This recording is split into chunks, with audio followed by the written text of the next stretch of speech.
Good morning, everyone. I am Press Secretary Philomena Robertson. Thanks for joining us and welcome to this week's post-cabinet press briefing. Welcome to members of the media who are in the room with us, and to those of you joining us via radio, television, or online media, thank you so much for tuning in. This morning, as per usual, we have lots in store for you.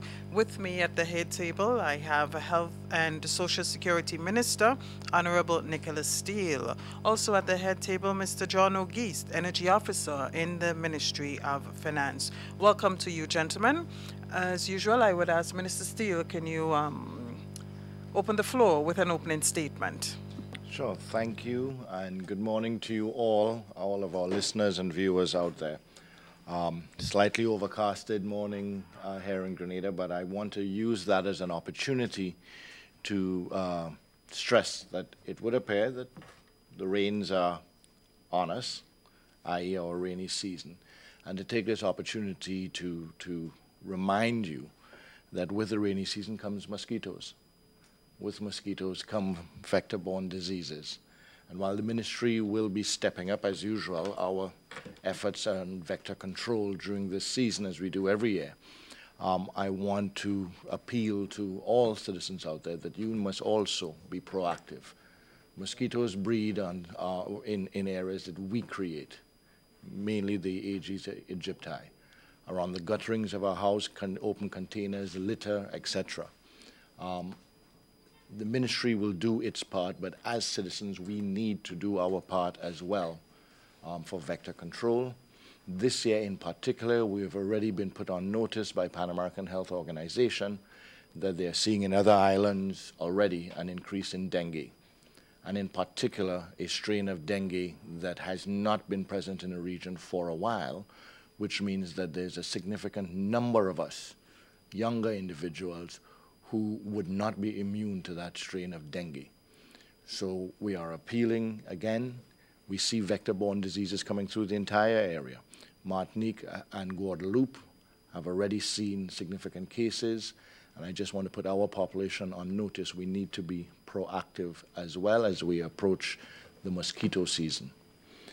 I also want to encourage members of the public and, well, to inform and to encourage participation. The NIS and the National Health Insurance Secretariat both are having public forums to discuss various issues particular to NIS and also issues particular to our imminent launch of national health insurance. I'm encouraging members of the public to please participate in these forums. They are for two purposes. One, to be informed, and also to inform, to give feedback. For national health insurance in particular, it is to be informed of the imminent launch of national health insurance, what is involved in it, and also to inform the Secretariat and the government in terms of your expectations or your desires with respect to a launch of national health insurance. Also to update you, we proceed with the implementation of our electronic medical records, and we expect we had a meeting with the implementers, the Canadian implementers, last week, and are looking to begin the full-out implementation within our general hospital and Princess Alice and Princess Royal. Phase 2 of the hospital also proceeds on schedule. The elevator is near completion in its installation, and as such, we expect to begin the phase moving into phase 2 of our hospital.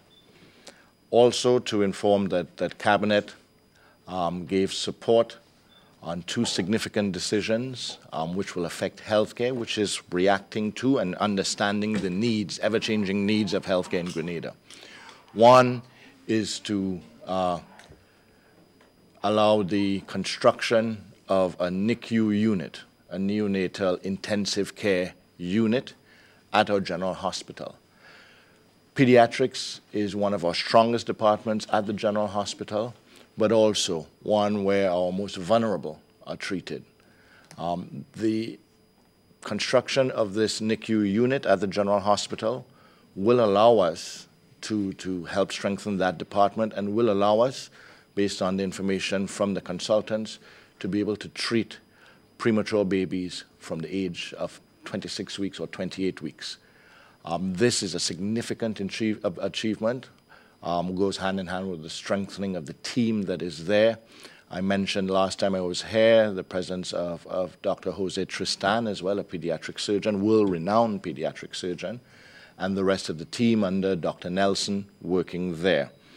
I also am pleased to announce that while we have been working with private sector partners, raising funds for the construction of Carlton House, or reconstruction of a Carlton House, which would be for substance abuse individuals, we have made a decision to prioritize the construction of Carlton House and would expect between now and the end of this year the planning and construction to begin for Carlton House.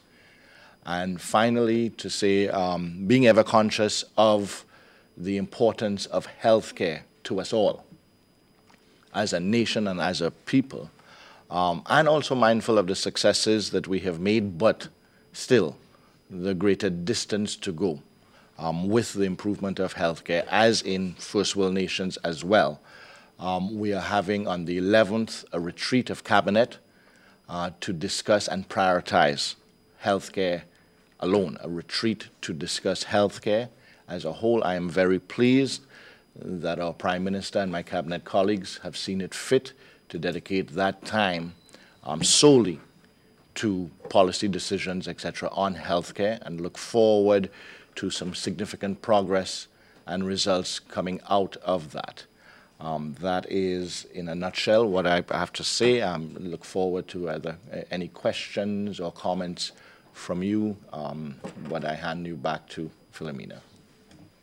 Thank you very much, Minister Steele, for the updates there from the Ministry of Health. Certainly some good news, lots of positive developments happening in our healthcare industry, and we certainly look forward to more things happening there as we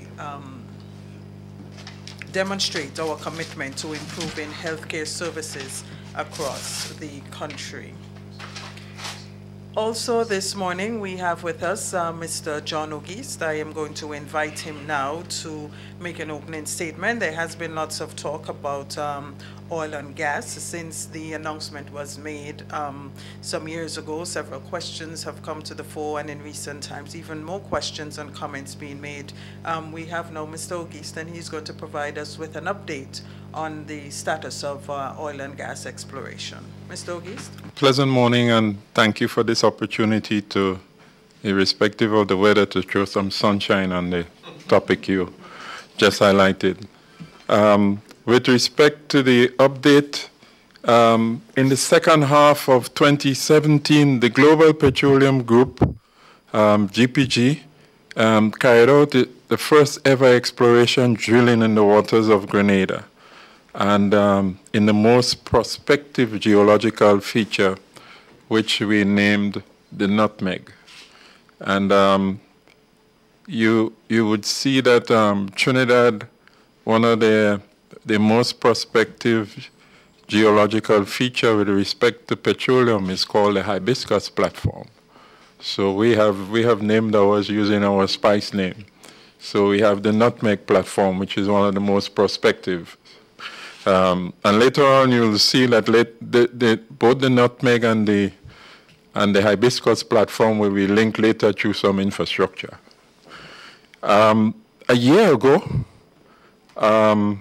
in April 2018, we had the GPG entering into an agreement with the National Gas Company, the NGC of Trinidad and Tobago, signing that agreement, and I was present at the signing of that agreement in April 2018 in the offices of the National Gas Company. I should say that the National Gas Company is a state-owned company that is in charge of supplying most of Trinidad's heavy industrial sector with liquefied natural gas. most of these heavy industries, they use the natural gas for their production and services that they offer, and the NGC provides them with it. They have special lines that come off the refinery in Trinidad that is dedicated to them, and they provide it to the industry in Trinidad. Now, this was based on the fact that the geological results obtained from the drilling showed that we had deposits of oil and natural gas in the Nutmeg prospective areas. Now, since then, GPG has been involved in planning to drill at least 3 other wells, because the finding of these deposits with the exploratory well simply reveal that we have it, but based on the tests that they have been conducting, we have to determine the area and the extent of this deposit. So in order to do that, they will have to making arrangements right now to do some, at least 3 other wells that would define the full range of this deposit. And also it will help surgically to determine which would be the best location to put the production well. That location will be determined by the, among other things, the pressure that exists in the source rocks that would make it easier to extract the petroleum from it. GPG has, and their new partner, they have been engaged in using petroleum engineers in Houston, Texas, to help to design an infrastructure that would allow the gas to be moved or transported from the Nutmeg field to the hibiscus platform in Trinidad. We go across the boundary into the hibiscus platform in Trinidad. The hibiscus platform is already equipped with pipes and the relevant infrastructure that brings it straight to the refineries in Trinidad. So this is the work that has been, they have been engaging to be able to do that infrastructure to facilitate the transportation of the gas and hopefully also the oil, the other petroleum related deposits that has been discovered to the hibiscus platform. I want to point out that all of this is done in accordance with the Grenada Natural Gas, Petroleum and Natural Gas Deposit Act. That is the basis and the foundation that guides petroleum exploration and petroleum development in the state of Grenada. In fact, the act authorizes the minister to issue petroleum exploration license or a petroleum and also petroleum development license to applicants who so qualify. And this spells out the qualification. You are interested in exploring in Grenada's waters, you submit an application for it. This is transparent. It is before granting that, the minister has to publish it and it has to be gazetted. The law requires that. It has to be gazetted, published, that application, and you have to meet certain conditions for that application to reach that stage. And one of the qualifying conditions is that the company who so applies must, for exploration license, you want to go out and find deposits, it will give you the permission to conduct all the geological studies that you need to do, but you have to submit a work plan that spells out all the actions that would lead to the successful discovery. And more importantly, it must state or sum up the minimum expenditure that is required in the first year. That license under the law is initially for 4 years, so that every year, particularly with the application, it must come in with the minimum expenditure, and that company have to prove firmly that they have the financial capability to so perform this work before that license is granted. And in order to execute, to ensure that these plans and actions are executed, the law provides for the functioning of an advisory committee appointed by the minister. I have had the opportunity to chair this advisory committee, and in fact the last functioning advisory committee is still chaired by me. We have 3 persons appointed by the minister, and the other 3 is nominated by the company who has successfully received the license, whether it's an exploration or a development license. The advisory committee is in fact the technical committee that ensures that all these activities are in fact efficiently and executed on time, and facilitates what is needed to have the successful execution of petroleum exploration and development.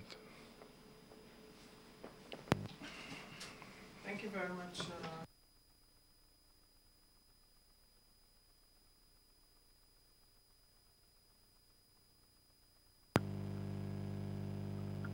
Please identify yourself and your media house before asking your question.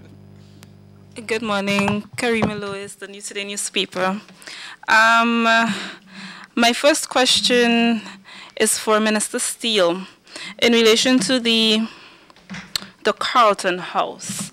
Are we looking at the location up at Parade, or we have a new location in mind? I would, right now we're looking at the possibility of a different location, so that it better serves. So all aspects are on the table being discussed right now to make sure that it maximizes. I am happy that it has now been prioritized by the government. And because it is now prioritized as a this year, 2019 priority to begin, my next task is to ensure that it is the population that it will serve are benefited. So that will mean also looking at the possibility of a different location. The construction of the neonatal intensive care unit, when are we looking at with that? I would expect requests for proposals for tender to go out within the next month or so. We have a budget for it. The budget has been approved. The location has been approved, equipment costed, etc. Qualified persons are on island to maintain it. So I'm looking forward by July for work to have started then. We'll be monitoring and we'll be giving you updates if there are any delays or so, but hopefully all positive updates with respect to the construction of the NICU unit. Do you mind sharing the cost? At the moment, no, because we have to go for a request for proposals, and therefore contractors have to tender.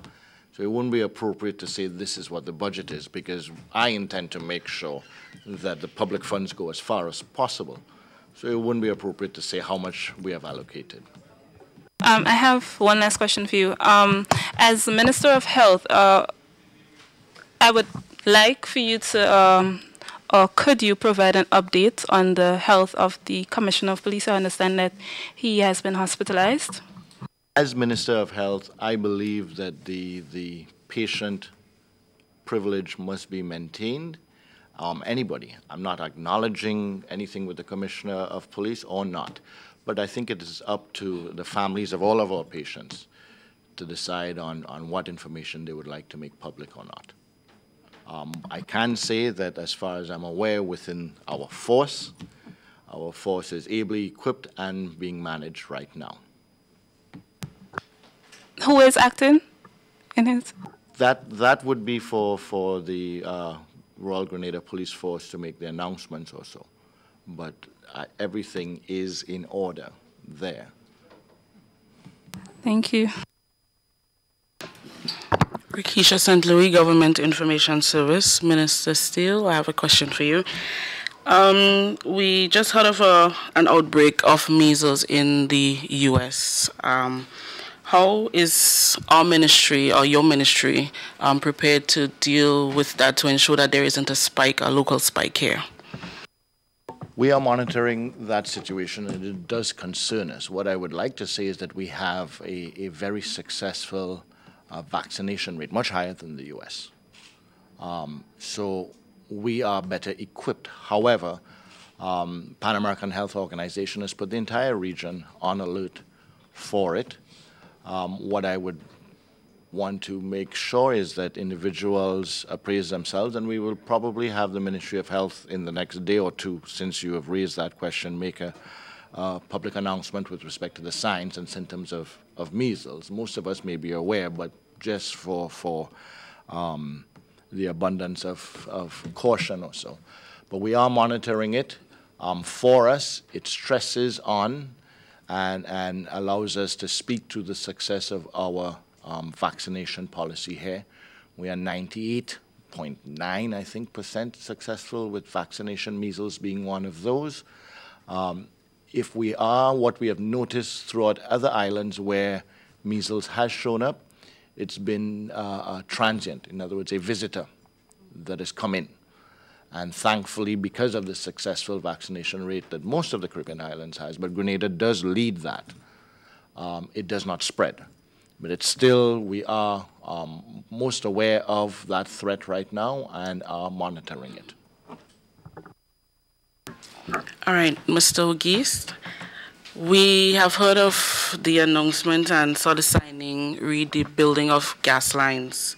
Why was Grenada present at the signing? Not present at the signing, sorry. Well, I'm not aware of the signing for the building of gas lines. As I indicated that a year ago, April 2018, it opened the door for that relationship with GPG and the National Gas Company with the signing of that agreement for them to cooperate in the supply of gas from the Grenada Nutmeg Field to them. And I was present there when that is the signing of that agreement. I know that this opened the door for the building of the relationship with GPG and NGC. So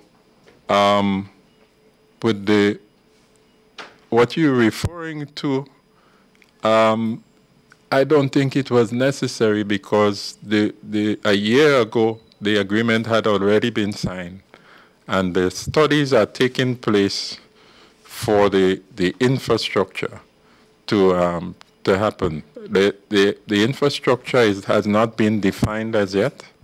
As I explained, we have to do, the company is required to do at least 3 more wells to determine where that production well will be.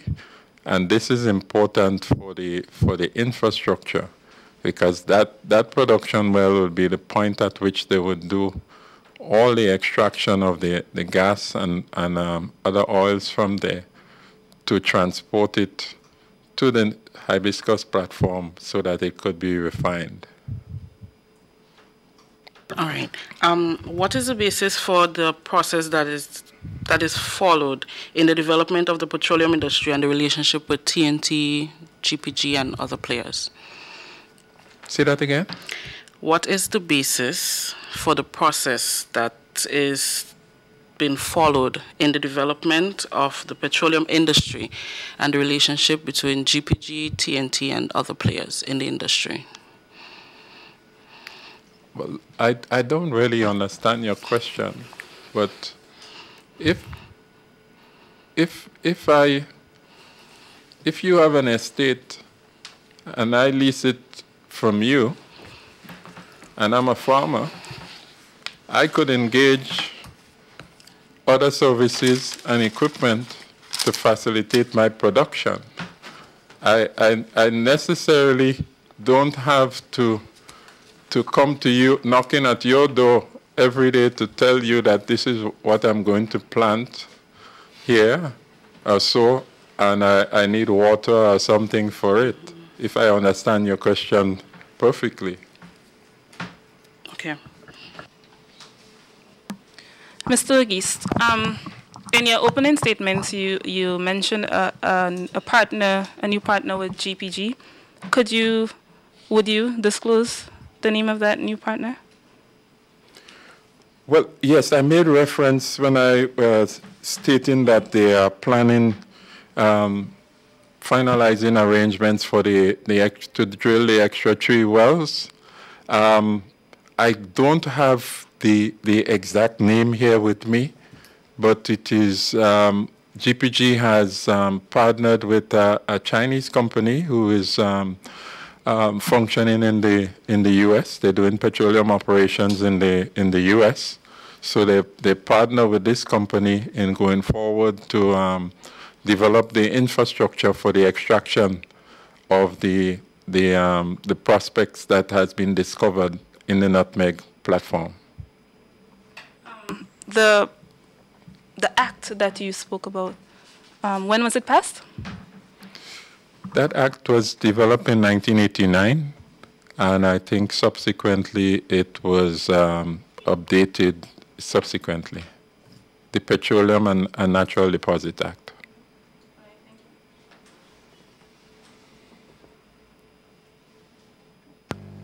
Do we have any further questions?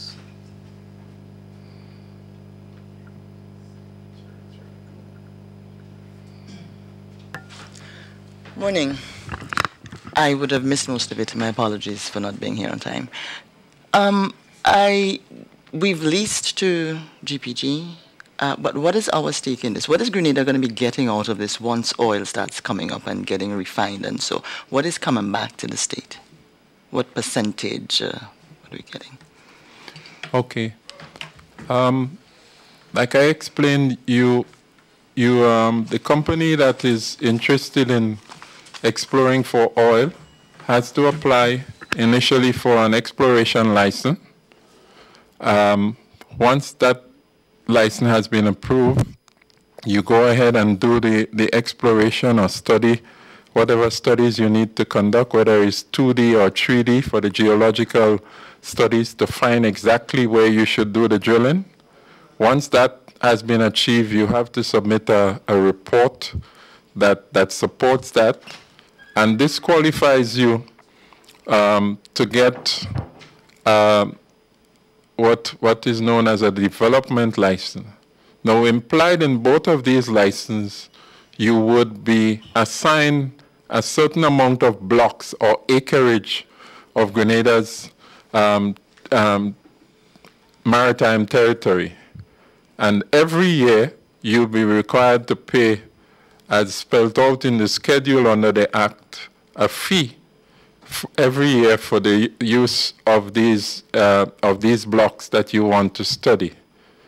Once you have successfully done the drilling portion of it, and the appraisal report is submitted, like as we see here with GPG and partner, they're going ahead to develop the production well that would allow full production, extraction of these resources so that it could be marketed.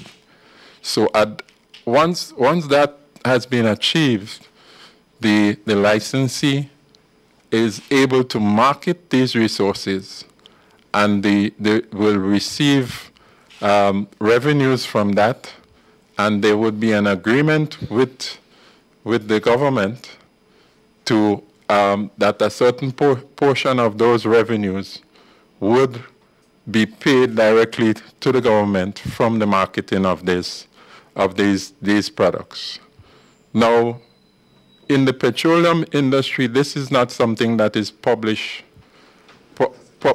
out. That is an arrangement. It has to be agreed between the parties that sign it, that no one can independently go ahead and publish this.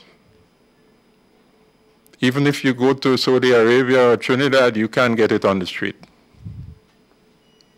It's a standard in the industry that even after who have been working with one of these companies in the industry, I have a gag on my mouth for at least 7 years. I can't even speak of it because I'll be prosecuted. Have we been receiving they've been exploring for quite some time now. Have we been receiving any revenue, any fees from this exploration license that has been? There is no marketing as yet. No, you said there's an annual fee for exploration. While you're exploring, there's an annual fee that is linked to the license that you pay while you're exploring. You just said that a few minutes ago. So yes. I want to know if we have been receiving this revenue from the fees. That's the basis for to maintain the license. So we have been receiving it. Yes, because if you don't pay it, your license will be revoked. What's the annual fee, sir? You have to check the schedule. I can't give you offhand. And it's been how many years the exploration has been, a license has been, can you recall how many years it's been in effect? This was renewed in 2013, I think, when the government came into office. 2013, February 2013, if my memory serves me right. So between 2008 and 2013, we may not have been receiving the fees for this license, the license? Between 2008 and 2013, were we receiving payments for the license? If I can comment there, remember between 2008 and 2013, the then government didn't defend Grenada's interest when GPG and others were sued, and therefore no exploration could have gone on, and we almost lost all of that potential that you're seeing now. So I just want to stress, yes, between 2008 and 2013, there was a lot more confusion going on in that as opposed to progress and potential with lawsuits that the government refused to defend, and that our current Minister Bowen had to personally find the funds to defend, not just him, but the state of Grenada. Mr. Ojis, thank you, sir. I know you said there's a gag order. Corporate culture in the oil industry prevents people from disclosing the nitty-gritty of these things. But can you, being experienced in the field, and can you give me an idea of how these sorts of things are worked out? Is there anything you can speak on, examples that you can give us in terms of what a nation gets out of its exploration, its marketing efforts? What does the playing field look like without, breaching any confidences or gag orders? Well, one, you get the rental fee, as I pointed out. Mm-hmm. Once you have production of the resource and marketing of the resource, there would be an agreed, the term that is normally referred to royalty. There would be an agreed royalty, something that has been agreed between the parties, so that a portion of that trade or revenue will be given to the government. And I should explain that most of this works like a balance, so that the company that made all the initial investment to discover and develop it, you would find that the revenue would have a gradient leading mostly the higher the slope would be towards those that make the company that make the initial investment. And you allow them a certain time to recover a certain percentage of this investment, and that you will see the balance will be tilting in this direction towards the government as the years progress. This is normally the pattern that will happen with it. Is there a standard for determining royalties, or it is simply based on the parties involved? Is there a particular industry standard, or it has to be between a particular percentage, or do we just decide, okay, we'll take whatever you give us if you decide 5% is what you think we deserve? Is there a standard? Well, I would say yes. There are drivers that would determine that, because look at the market for the last few years. If you had money to invest, I don't think most of us would be attracted to investing in companies that want to do petroleum exploration in the last few years, given the price of oil. We would not be so attracted to invest in that. Given the price of oil being so low, we would not be attracted to invest in that. So you know what it means for someone like me who wanted to invest in that company? It means that my risk of obtaining capital to make such investment will be much higher. And this is a factor that has to be considered when you're negotiating the royalty. Look at it this way. I mentioned that we made a discovery in 2017 of petroleum. Now, before this, nobody was eager, before GPG, to really spend the millions of dollars to make such investment. This is not an area like Trinidad where you had background, they had discovery. But after this announcement was made, you would be able to attract a lot of people to come in now. Because yes, they don't have to face the risk that these pioneers face in the beginning, to put down all this money and not sure if you're going to be able to find deposits that are commercially viable for you to recover those investments with it. So you see, there's a lot, the question you ask is quite relevant, but there's a lot of drivers that will come into that when you determine it, and of course the time and the season will be a factor. In terms of what the market is looking like? Yes. Just one more question. Why is it, do you just not recall the name of the new Chinese investor that has come on with GPG, or is it a secret? No, it's not a secret. It has been announced. I hadn't come across the name of the company. But it was an announcement was made. Can the minister or the permanent secretary assist me with that? I know I saw it printed in the New Today and other newspapers. Minister Bowen came and made those announcements of the name of the Chinese company. So I think before end of today or within the hour we can give you the name. But if it has been announced, I think it can be easily researched by the journalist, yeah? Oh, yes, I was just trying to get a bit short. Do we have any further questions? For Mr. August, we are all aware of the situation with Venezuela. I believe that Grenada had an arrangement with them in relation to Petrocaribe. Can you give us an update on Petrocaribe, please, if you can? Let me speak to that. I'm glad you raised that question right now, because it affords me the opportunity to say that our thoughts and prayers are with the people of Venezuela. Particularly today, we have heard announcements of a coup attempt or so. We reach out to the people of Venezuela as our neighbors. We've also recently heard of a boat between Venezuela and Trinidad, sinking and fatalities. Our relationship, government to government, remains healthy. We respect the Venezuelan people's democracy and their process of democracy.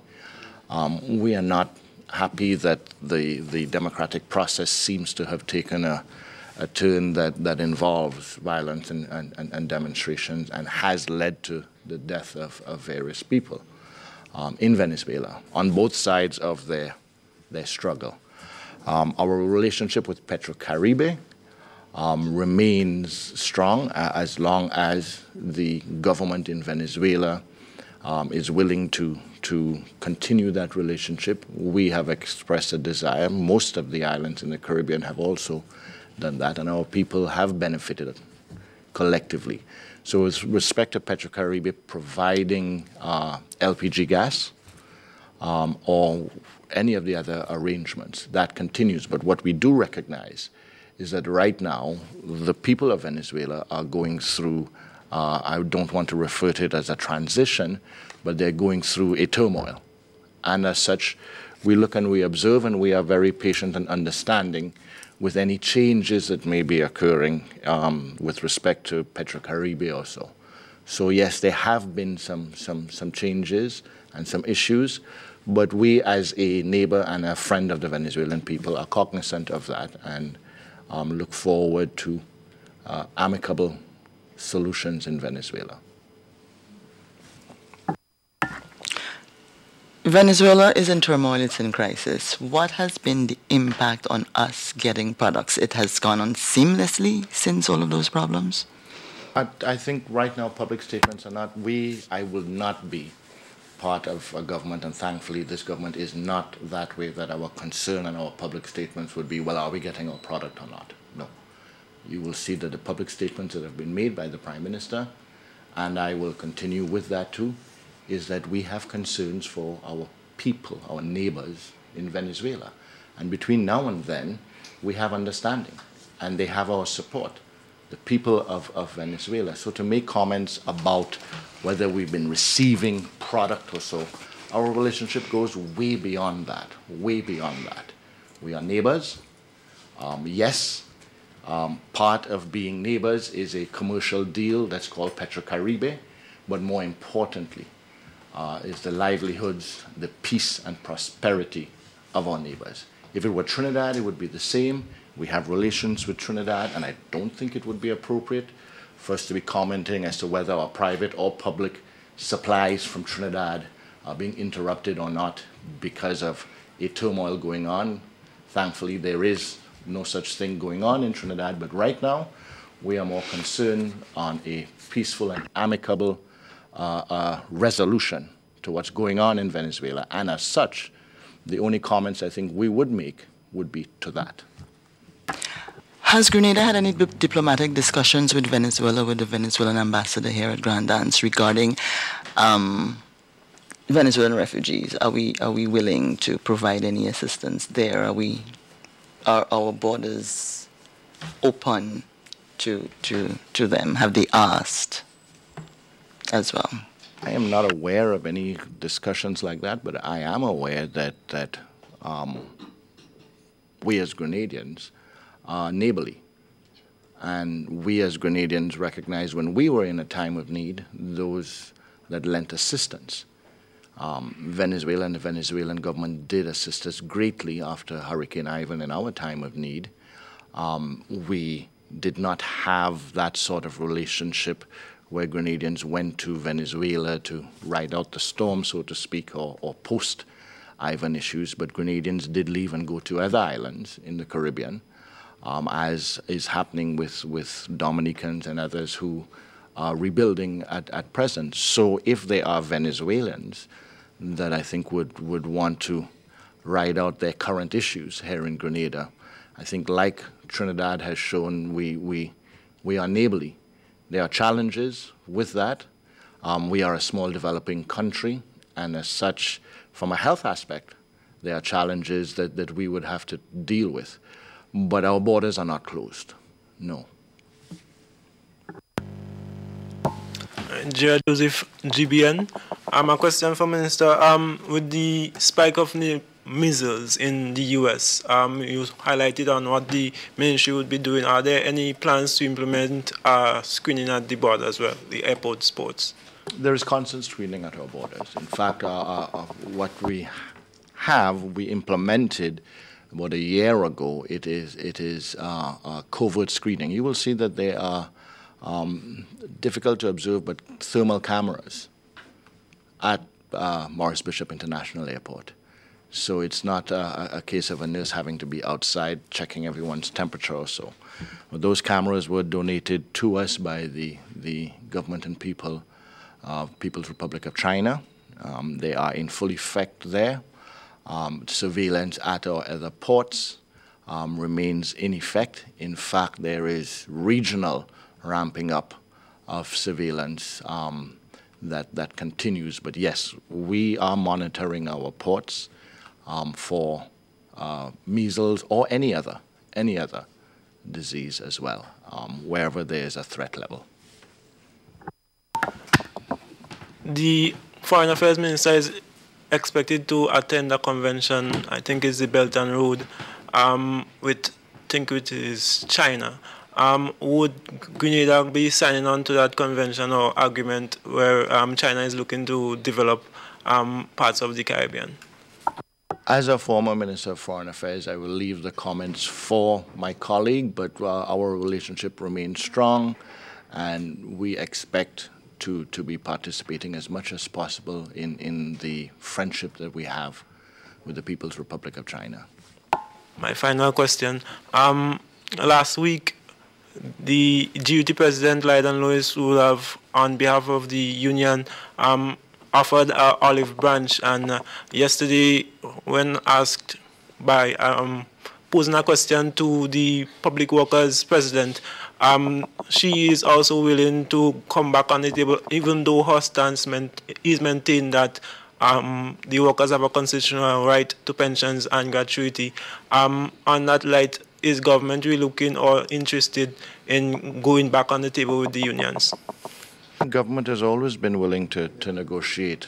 Government never walked away from the table. Government still sits at the table, awaiting the return of all who will seek for an amicable solution for all of our teachers, public workers, and in particular, as we have clearly said, for our children.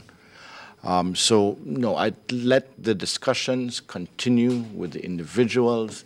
I think public statements, especially from me, I'm a Minister of Health, not Education or Labor. Let the discussions continue. I'm glad, as you are reporting, that there are positive comments coming from trade union representatives, and I hope, as I have continued to hope since this started, that we can come to an amicable solution as quickly as possible.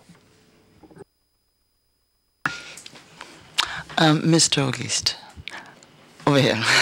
In the last 6 to 12 months, has Grenada been receiving petrol and gasoline, that sort of thing, from any other source? Have we had any new players come into the market, or any established players that we've dealt with before who are now again coming into the market? Have we had to bring in anybody to fill any voids at all in terms of our supply? Mr. Auguste. We've continued to receive from Sol and Texaco. There are no new players. Those players may be receiving from other sources, but the marketing of petroleum here and the sale of petroleum is through Sol and Rubis. As to the branding of the vessel and where it comes from, I'm not sure. It is their prerogative to supply on a regular basis.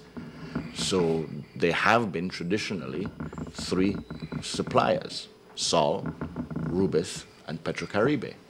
Sol and Rubis have been primarily to the public. Petrocaribe has been solely in the past to Grenlec, and that arrangement did change, which it was allowed to contractually. There isn't a new player. Petroleum prices change, and even the representation of Sol and Rubis and their parent companies and their associations, and so will change. But you continue to see Sol and Rubis here in Grenada, and I have no indication of that changing. If they change, it would be because of, as we have seen before, we had Texaco, now we have Rubis. It's the same local players, same local agents, but on a global sphere, ownerships change, brandings change. Minister is correct. The players remain the same. The only player that is not active here now is Petrocaribe Grenada Limited, and that is because the tender in Grenlec tender, they have a frequency with which they tender for the supply of diesel.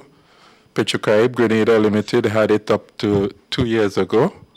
And Rubis, Sol is the one that won the last tender.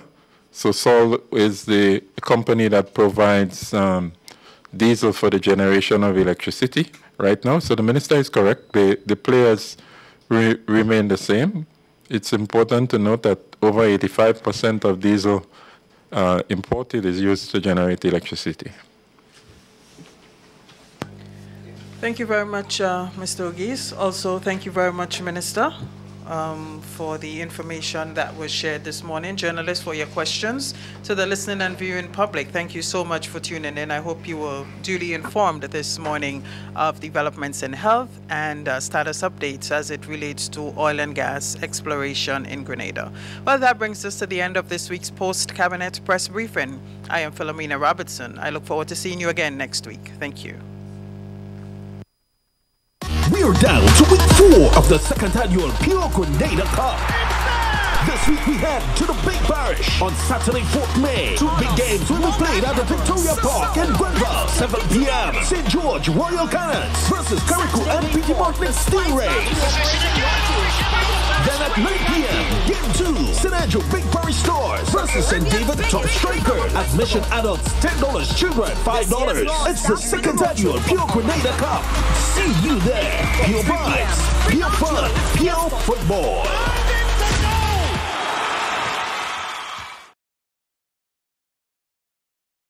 The eyes of the world are on us more than ever. So let's take it to them. Saturday, May 4th, the Spice Mass Corporation launches Spice Mass 2019. The Caribbean's biggest summer festival. This year's launch starts with a roadshow from Ariza Copper to the National Stadium from 3 p.m. Bring out your last year's costume and join the parade. It's one big experience with the display of fancy man, traditional man, Moko Jambi, and the most envied Jab Jab. The official opening is at the National Stadium, featuring your favorite soca artists and DJ, Calypso Monarch, Steel Pan Champions, and presentations of the 2019 Carnival Queen contestants, plus displays of 2019 costumes, SMC show tickets, and other attractions to be won. Saturday, May 4th, the National Stadium, the launch of Spice Mass 2019. Bring out the entire family. Log on to spicemassgrenada.com for more.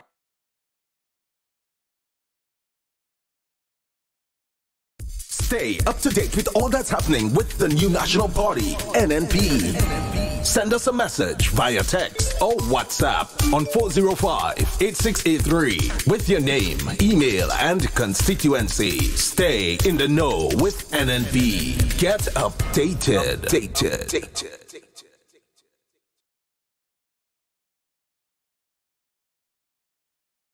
We're down to week 4 of the second annual Pure Grenada Cup.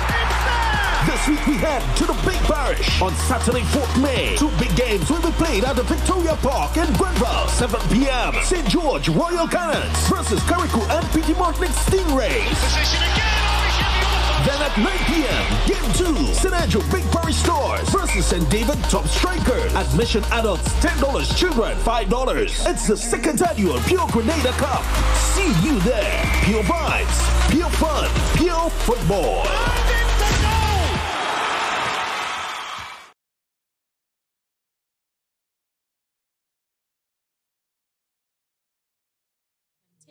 To avoid getting sick and spreading germs to others.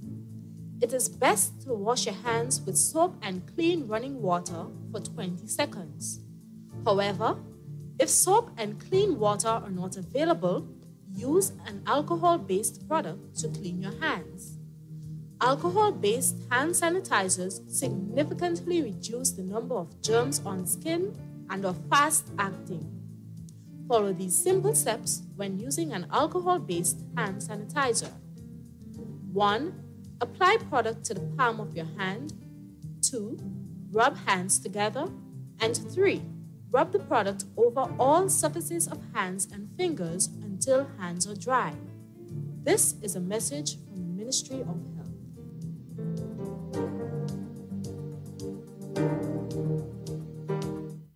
The eyes of the world are on us more than ever. So let's take it to them. Saturday, May 4th, the Spice Mats Corporation launches Spice Mass 2019. The Caribbean's biggest summer festival. This year's launch starts with a roadshow from Ariza Car Park to the National Stadium from 3 p.m. Bring out your last year's costume and join the parade. It's one big experience with the display of fancy man, traditional man, Moko Jambi, and the most envied Jab Jab. The official opening is at the National Stadium, featuring your favorite soca artists and DJ, Calypso Monarch, Steel Pan Champion, and presentations of the 2019 Carnival Queen contestants, plus displays of 2019 costumes, SMC show tickets, and other attractions to be won. Saturday, May 4th, the National Stadium, the launch of Spice Mass 2019. Bring out the entire family. Log on to SpiceMatsGrenada.com for more.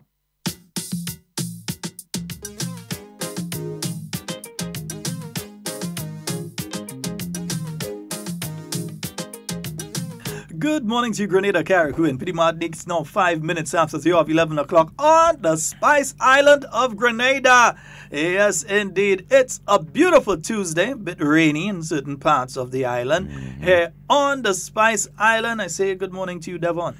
Good morning to you, Sheldon, and happy birthday. Yeah, you just had to start. I just had to chuck it in. Yeah, leave that on until later down in the program. No. I want everybody to know.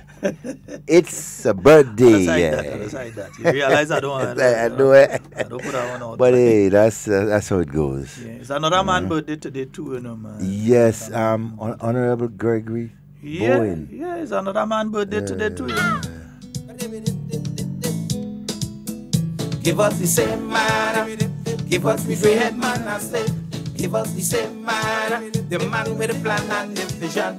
Give us the same man, give us the grey head man, I say. Yeah, we say a very special happy birthday to the Honorable Gregory Bowen, our Member of Parliament for St. George South East, Minister of Works and Infrastructure. I find you all saying the grey head man is a white head man. This grey head thing, the white head man. Give us the grey head man, I say. Give us the same man, the man with the plan and the vision. Give us the same man, give us the grey head man, I say. Give us the same man, the true Saudi champion. A true son of the soil. No question that a man that had this country at heart, and that's a natural fact. They say the price of progress is high, and the bill must pay. But if all talk is the price, tell your Gregory don't pay. Let her talk, I say, let her grumble. We ain't going nowhere. Let her say, who care what I say? With Gregory we go stay. Give us the same man, give us the grey head man. Yes, so happy birthday to you, the Honorable Gregory Bowen, and let me also say some happy birthdays to some other people who celebrating birthday today. Miss Jenny Hille over there at the Grenada National Stadium. Yeah, I don't know if Jenny go to work today, but Jenny, happy birthday to you. Ryan Pascal, 10 teeth. Yeah, we know he driving bus. 10 teeth? It's a long story. He driving bus somewhere on the Granans main road. We know he most like the Monjalou man again. So it's another Southeast man. Yeah, it's his birthday today as well. We have our loyal listener, Miss Denise Joseph, down there in the golf course area. She is celebrating her birthday today as well. And my good friend, I know him by nickname, I don't know his proper, Eddie. Yeah, Eddie Francis. Yeah, out there at Ariza. He's celebrating his birthday today as well, so we say happy birthday to him. And my good friend Rachel, her birthday is today as well. So a lot of people celebrating their birthday today. Yeah. Who Rachel, comrade sister? No, not comrade sister Rachel. I told that. Another Rachel. This one is, I think, Rachel James, I think she is, yeah. Celebrating her birthday today as well. So we say a very special happy birthday to each and every one of them. And while some are celebrating, we are keeping an eye on the Venezuela situation, man. It's gunshots like, what? It's tense situation down there in Venezuela. Our prayers are with the people of Venezuela, man. Yeah, it's a tense one. It's a serious situation, so we're keeping our eye on what is going on in Venezuela. The Japanese emperor has abdicated the throne. Oh, yeah? Yeah, the Japanese Emperor Akihito. Yeah, Akihito. Yeah, he has abdicated the throne, so he's no longer... As of 12 midnight, he will no longer be the Emperor of Japan. His son Naruhito, will be taking over as the Emperor of Japan. So in other words, he gave up? Yeah, he found that he was unable to carry out the duties. He had surgery for prostate cancer. He had bypass surgery for the heart. So he asked to... In fact, they changed the law. The law was that he couldn't abdicate. He had to stay till he died. But they amended the law so that he has the opportunity to do that now.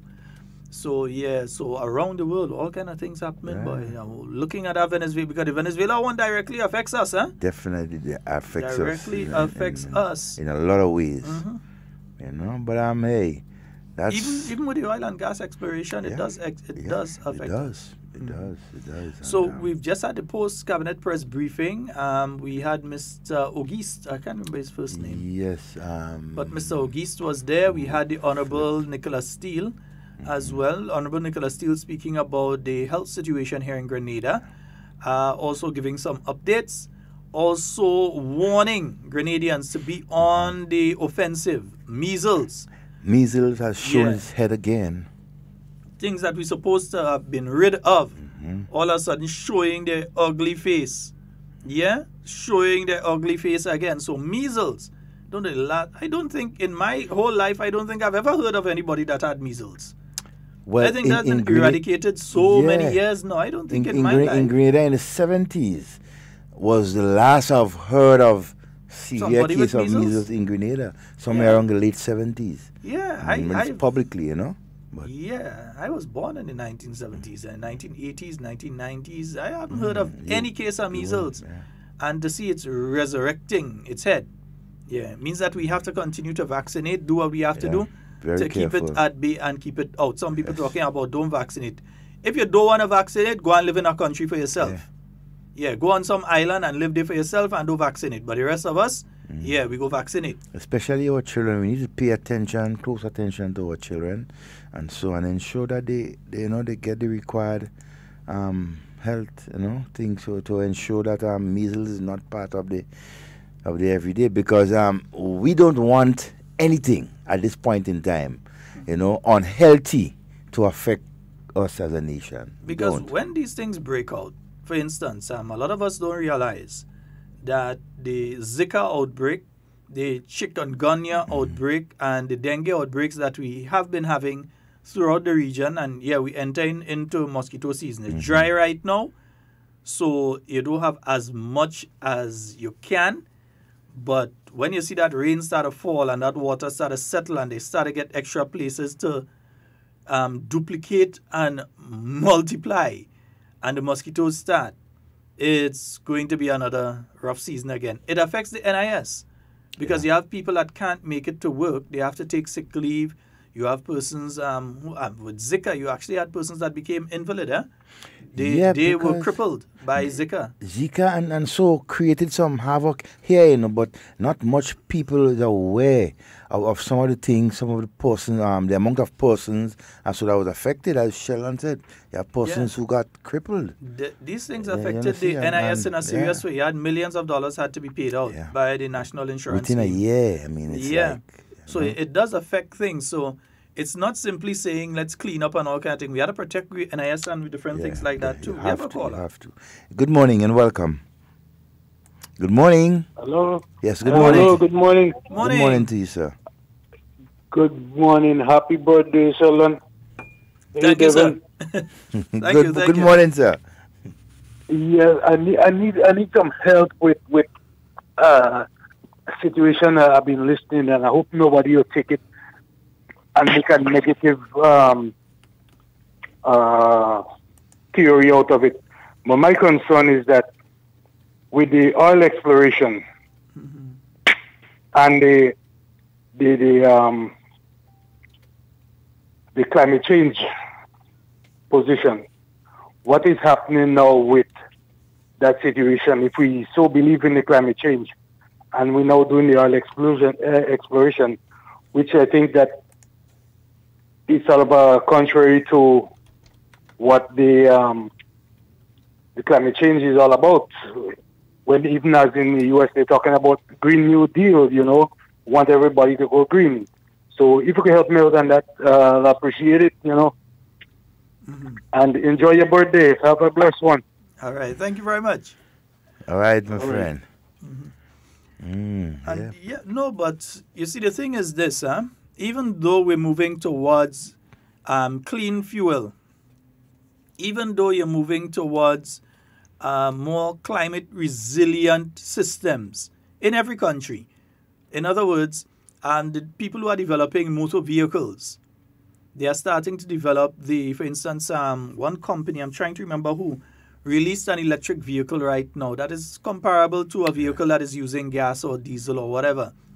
So while this is taking place, you still have to have fossil fuels for the vehicles that exist right now and that are still going to be driven for the next 50, 100 years, or maybe even after that. The first set of vehicles that were made in the early 1900s and so on, those vehicles are actually in museums. Every now and again they take them out and they may use them, and so you still have to have fuel for that. And many of the vehicles that we have now are going to be going for the next 50 years, the next 100 years. You're going to have many of them that are still going to be used and usable, and as such you need that. Also, you will not be able to just make a switch one lick, as in just make a switch and you're no longer using fossil fuels. And so when it comes to electricity generation, especially in the Caribbean region, you have to do a phased approach, which means that over a period of time, you start using things like wind energy, wave energy, solar power, geothermal. But you start bringing that in, and while you're bringing that in, you still have to be using the fossil fuels. So rather than having to buy it from another source, we would have to buy it. And if you look at what the American economy is doing, their entire military, they're using no solar, they're using no wind energy and all. Their entire military is using fossil fuels. And to ensure that their military is still competent to be able to carry out action for X period of time, they have in reserve billions of barrels of oil and natural gas, and so they have billions of this in reserve. America doesn't touch the majority of fossil fuels that they have, you know. Yeah, storage, man. They have that in storage. America buys other people's fossil fuel. It's not that they don't have. You think Texas and them places don't have oil? They have oil. I think they have the largest storage probably of oil in the world. Probably. Yeah. And I wouldn't doubt it, because what they do is that they don't use what they have. What they have is like the last. So in other words, if the last car on earth is going to be running, it's going to be running in the United States. The last car on earth running, it's going to be running in the United States, because they have reserves that they have put in place for a situation where they cannot get fuel from other countries, so that their economy doesn't immediately fall. That you can't generate electricity, so your factories can't run, you can't produce food, they have oil in reserve so that that situation never comes about.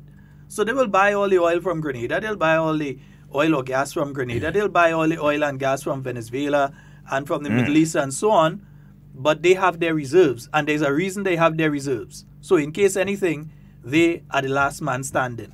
Iraq paid the price, a heavy price. Yeah. So if you understand that, you understand that yes, climate change, but there will be a continual need for fossil fuels over an extended period of time. And as such, you can't just cut it off and decide, okay, well, we're not going to be using any fossil fuels. the world would basically go back to the Middle Ages. That's what's going to happen. We'll go back to the Middle Ages. Factories depend on electricity that are mostly produced in these regions by fossil fuels. You see, and fossil fuels too is something that is not man-made, basically. It comes from the earth. So at some point in time, it has to be It's used. not man-made, but it is man-refined. Yeah? So that is what takes place. So I understand the caller's concern in relation to the ecological effects of drilling and that sort of thing.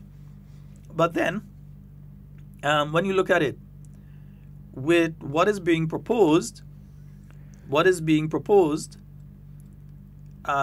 the pipeline and so on, what is being proposed is for that going down to Trinidad, not here.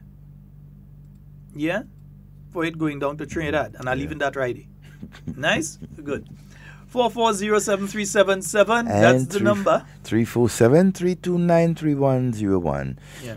Let me say good morning to Alana. Yeah, my hairdresser. Alana, good morning. Hope you're having a wonderful morning this morning, my dear. Yeah. And oil and gas, that was the next part of the discussion. Interesting fact that was put forward by Mr. Ogis that 85% of the diesel brought into Grenada is used in the generation of electricity.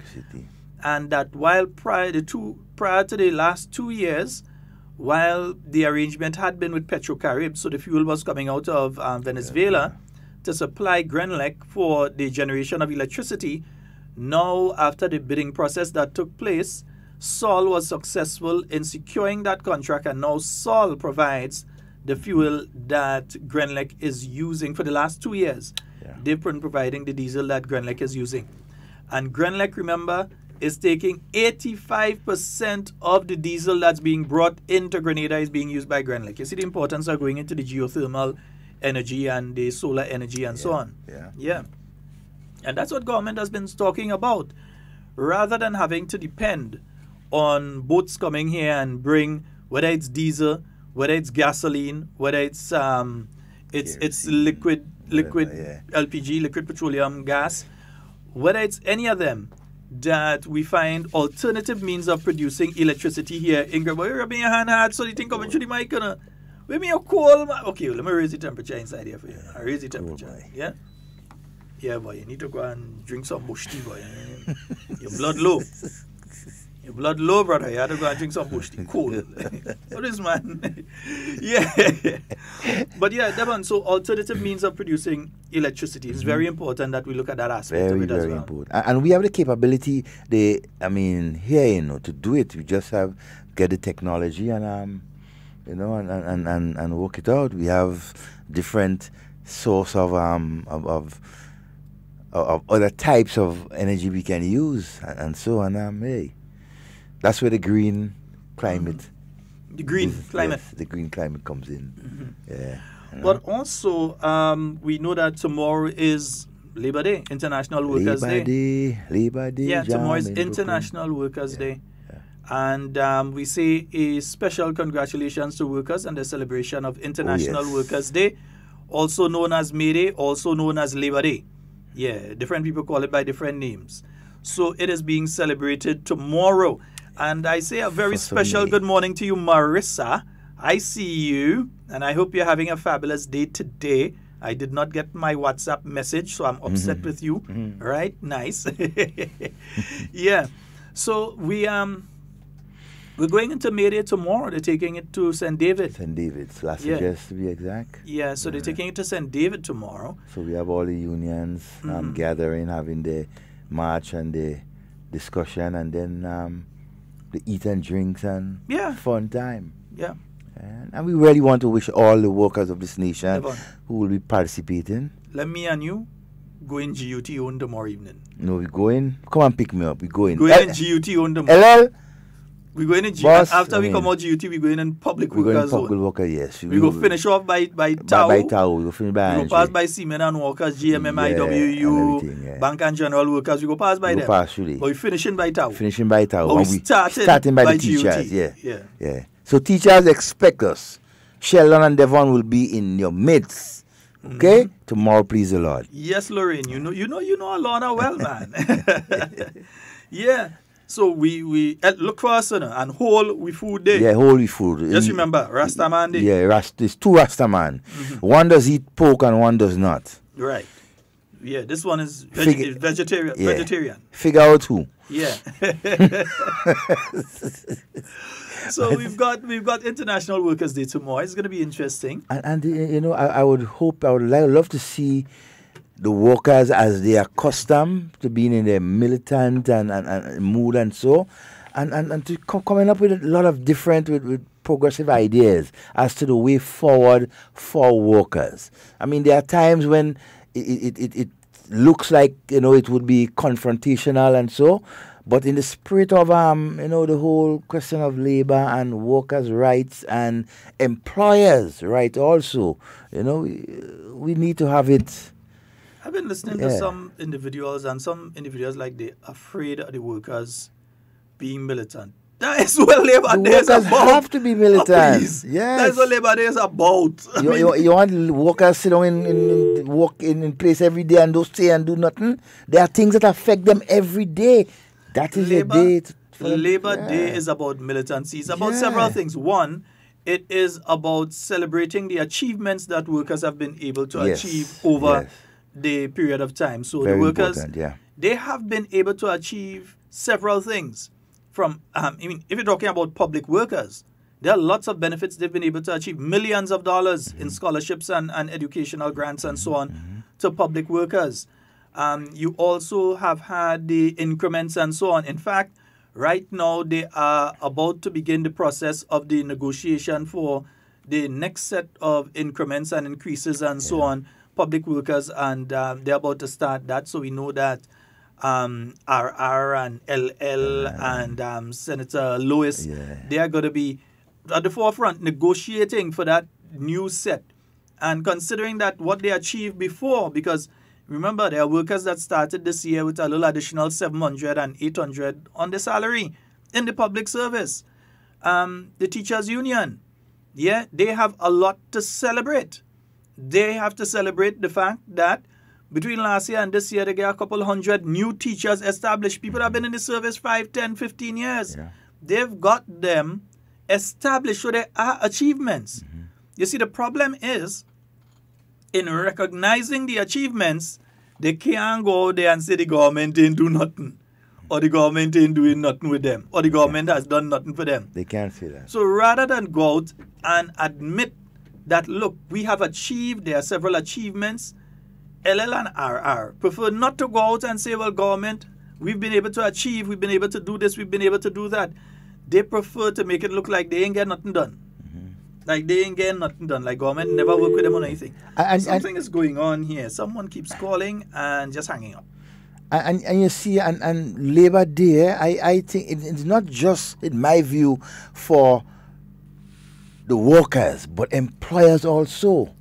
Because the employers are also workers, you know, in their own right. So it's a day when both employers, employees, and so need to come together in that spirit to ensure in moving forward that they set the groundwork for better things for both.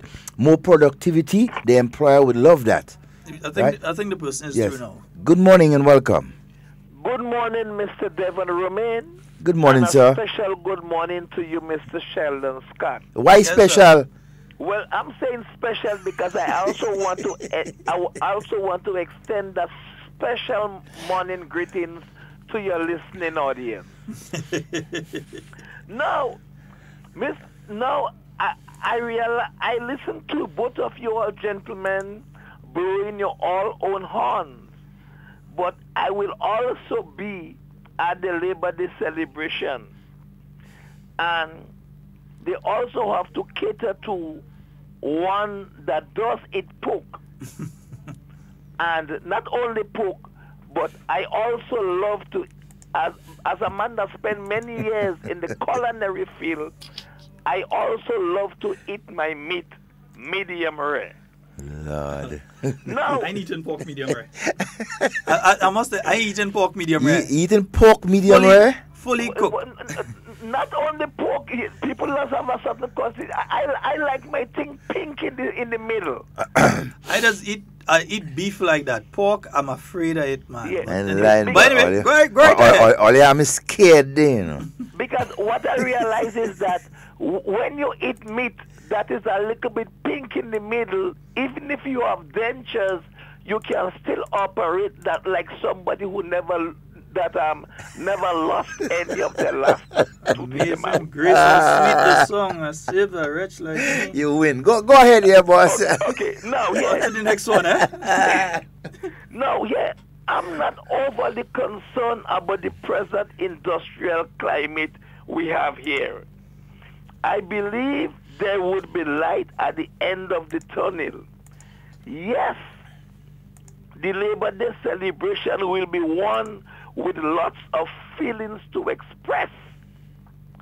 And the environment that they find themselves in is the one where they should really express it. Now, my next point here.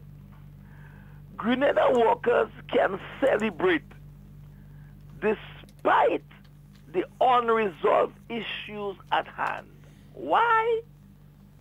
Because over the years, over the last term, public servants have received over $110 million in benefits and increments. Over 300 teachers was made permanent. Workers will receive 70% of their last salary upon retirement. More people are working now under this administration in contrast to the last administration. Economically and financially, Grenada have made significant progress that's been recognized by the world's most reputable economic and financial institution. The NIS is a well-run institution that have benefited workers tremendously with a vision for the way forward. And yes, Mr. Scott, not everything is right in Grenada. But I must say that this government, as we speak, have done more for workers in this country than any other government since the revolution. Gentlemen, as we go into a Labor Day of celebrations and reflection, I trust that the workers and those who lead the workers will see the need, as they have indicated, to return to the table and to find and work out some solution that is in the best interest of those people in this country that make the sacrifice on a daily basis and contribute the most. Gentlemen, I trust you all will have a pleasant day. Thank you so very much. Thank you very much, my friend. Yeah. And meanwhile, we're kind of monitoring the situation in Venezuela. Yeah. At one of the air bases, see them moving helicopters, seeing people. It's not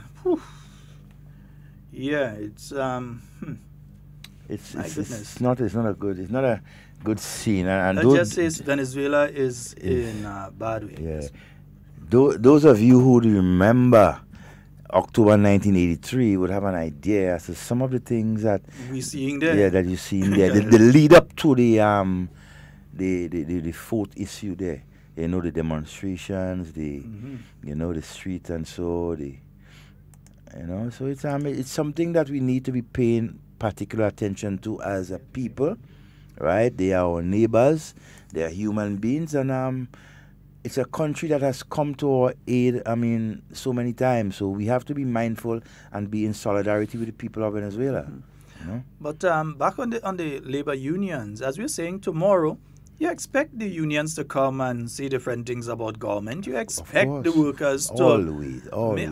Come on. It's Labor Day. That is what it's about. It's like Parang Yebong to hear people name call. Once you see Labor Day, you expect that.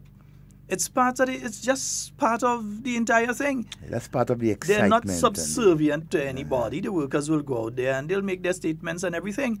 But at the end of the day, I believe that the vast majority of workers understand and know that their government is working in their interests.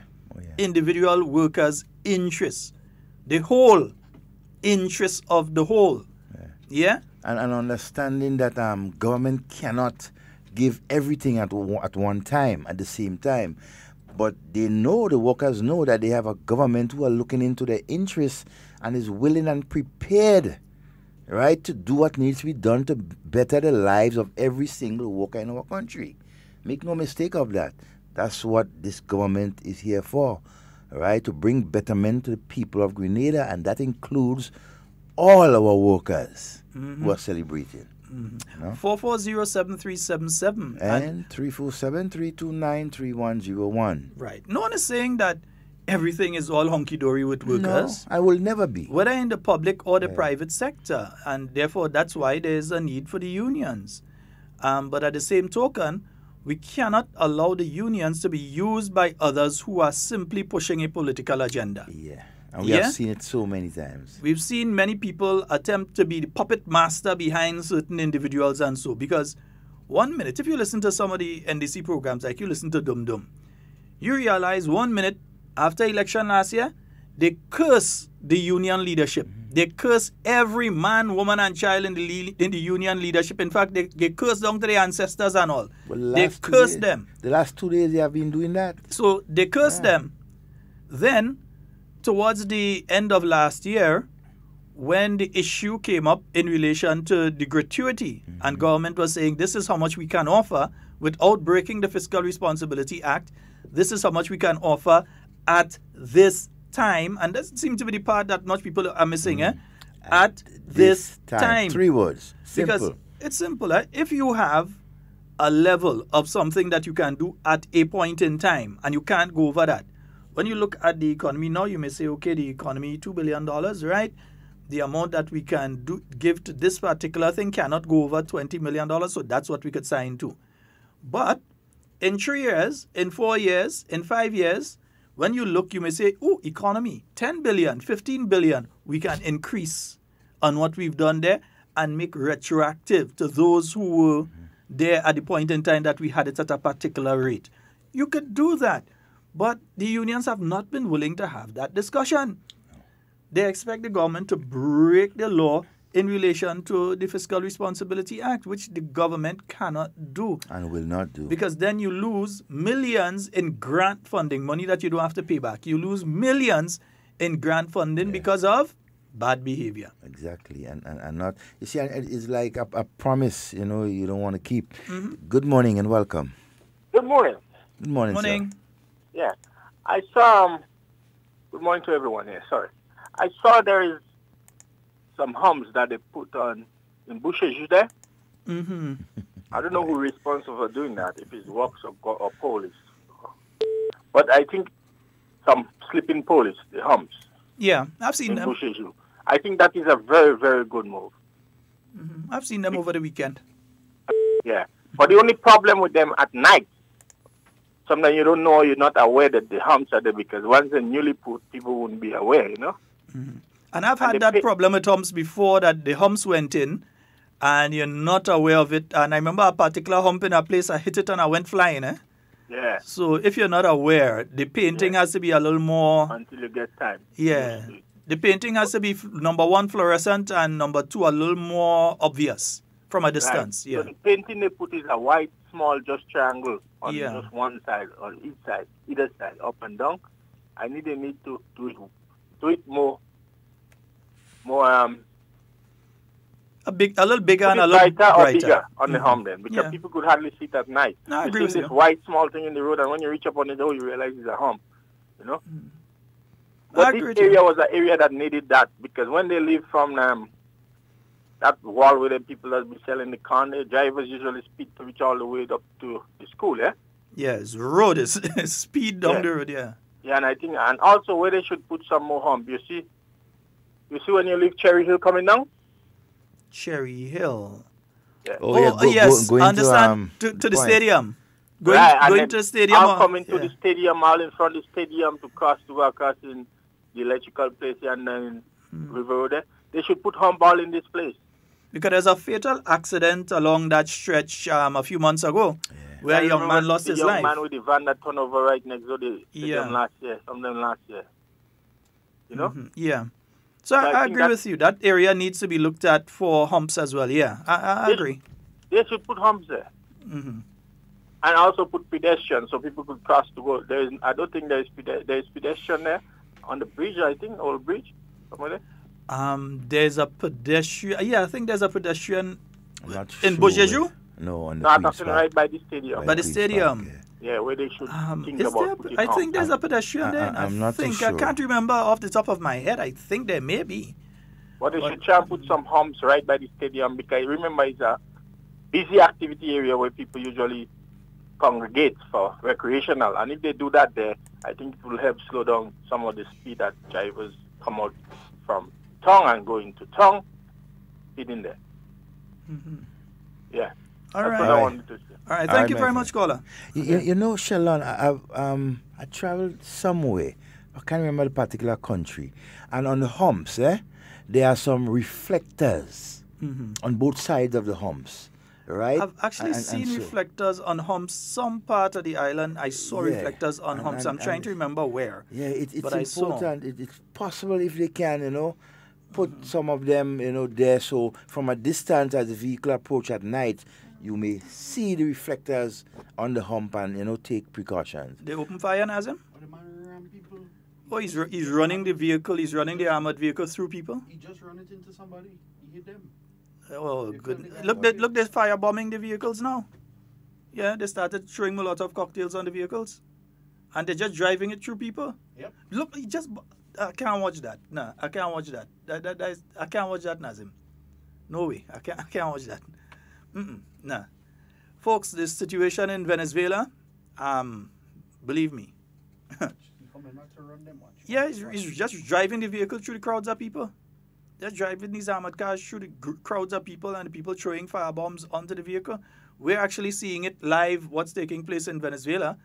We just getting to see how things going. So we kind of seeing what's going on in Venezuela right now. Yeah, so folks, we have to keep the Venezuelan people in our prayers. Yeah. We do remember that after Hurricane Ivan, not only did they send their troops and so over to help build houses and different sort of things, but they lent material assistance to the people of Grenada, Carriacou, and Petit Martinique. And therefore, they are our brothers, they are our sisters. We all have relatives who are down there. Some of us know them, some of us don't know them, but we all have relatives who are down there in Venezuela. I can't watch anymore. And that's close to one of the military installations, Yeah, it's actually an air base. Yeah. And you see they're moving helicopters into position. Apparently, they're about to take off. But some of these jets and so on, apparently they're prepping them to take off. So, and something I can't, and sometimes our leaders or people don't learn from, things that happened in the past, right? I mean, you don't encourage or get people involved to go on military bases and these type of things. It's dangerous.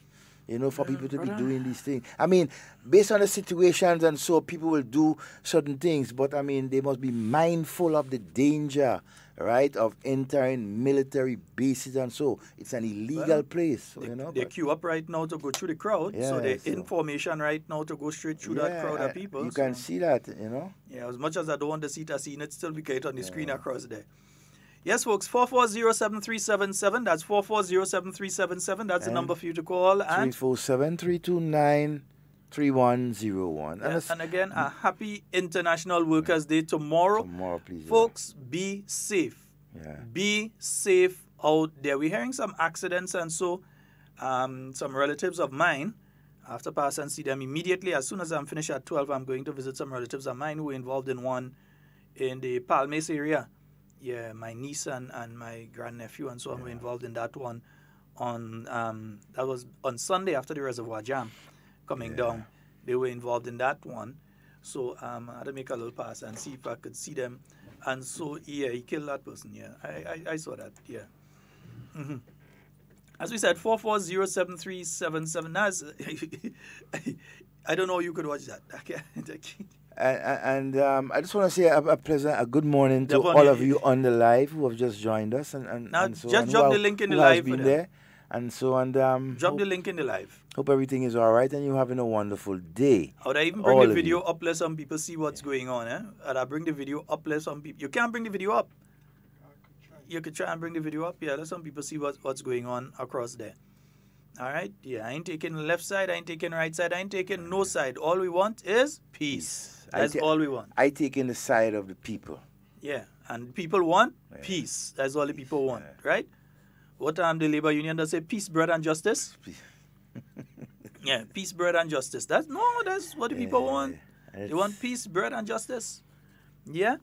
So interesting movements, folks. Remember, we on the alert for measles. I think it has already entered the region. Yeah, there are already 1 or 2 cases in the region. So on the alert for measles.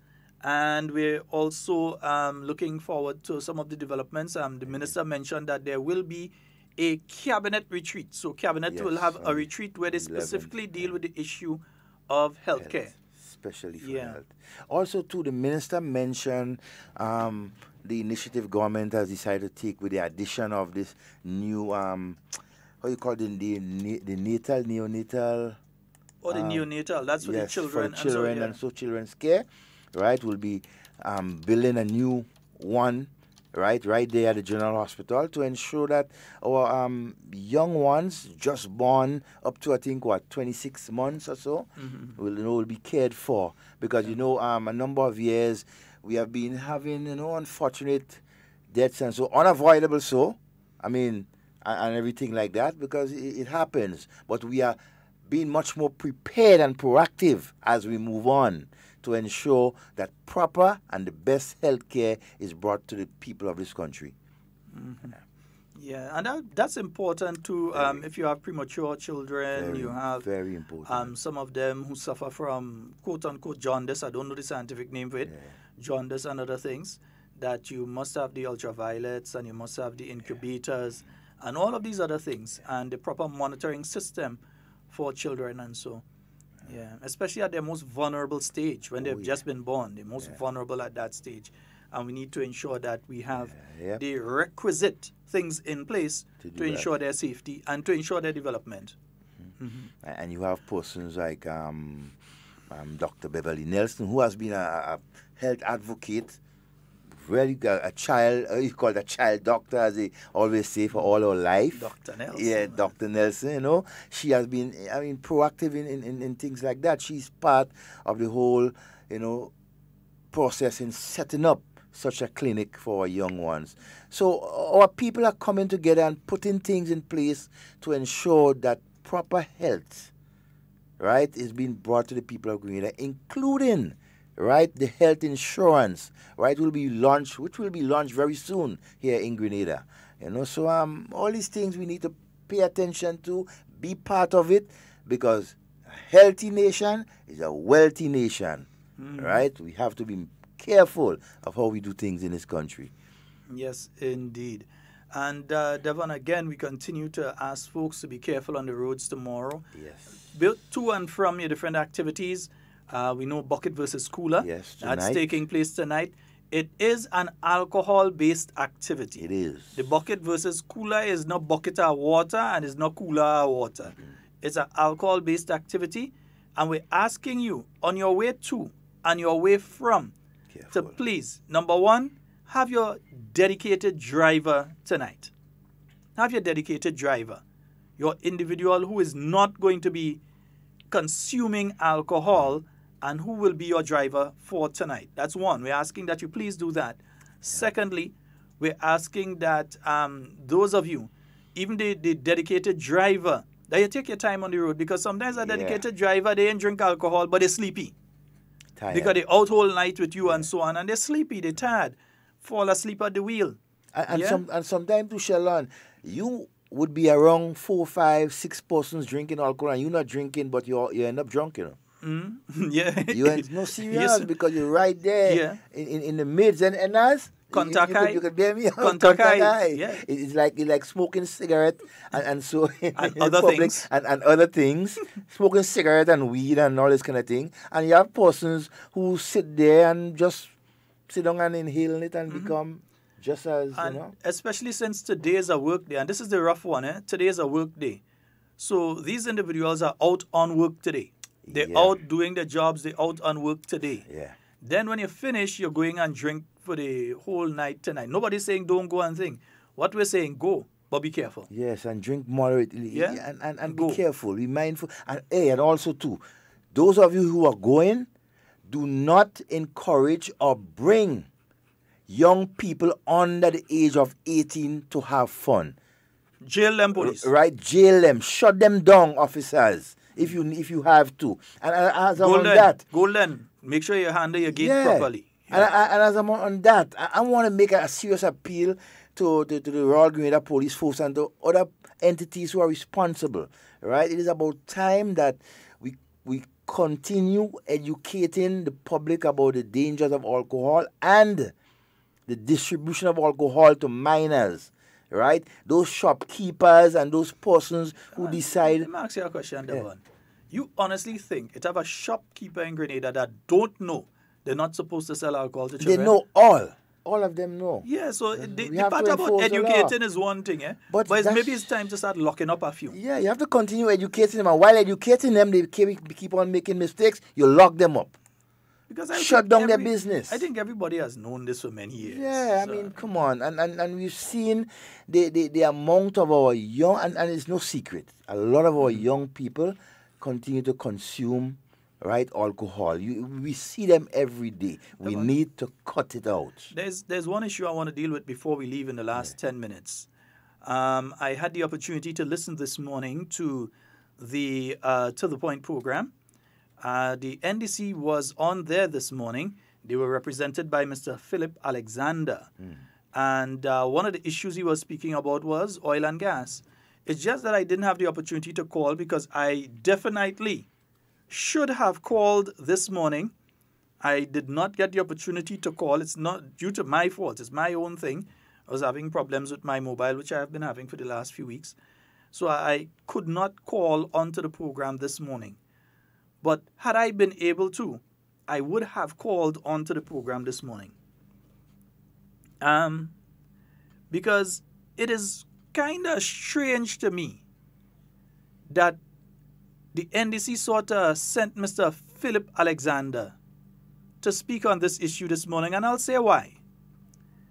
If you look at the current spokespersons for the National Democratic Congress, they rotate between... Well, they used to rotate between Randall and Andal, but Randall is sort of out of that right now. So it's Andal, Claudette, and Philip. Those are the main key spokespersons on behalf of the party right now. The former candidates for St. John, we don't see he. The former candidate from St. Mark, does happen to them when the Lioness beat them, does disappear. So the St. Patrick East candidate has gone into political oblivion, it seems. We haven't heard anything about her. Waste of time. And when you look, Mr. Terry Hill, he's trying to resurrect St. Andrew's cricket after what LL do to it. He's trying to fix St. Andrew cricket. And what NDC did to him. Yeah. So he's trying to sort his business out. And when you look at St. Andrew there, Mr. Sylvester Corliss, he has his business to take care of. He ain't time for the stupidness. Business. Right? Mr. Patrick Simmons, he planting pumpkins, so he ain't time for that. One of the better farmers in St. Andrews right now. No, we ain't saying that as a disrespect to the man. The man saying what the man doing. The man planting pumpkin. That's what he doing. So he's into that right now. And although he appeared earlier this year on one of the programs, but just briefly, to speak on one or two issues at the time when you had the announcement about no intercall and so on, he came to speak. Probably they thought he would have been the best person to try and speak on that, being a former principal, sportsman and everything, sports minister and so. But when you look generally, it's Philip, Claudette, and Andal. Philip, though, has something above the rest of them. Philip was an advisor to Prime Minister Tillman Thomas. In other words, he held an official senior government position.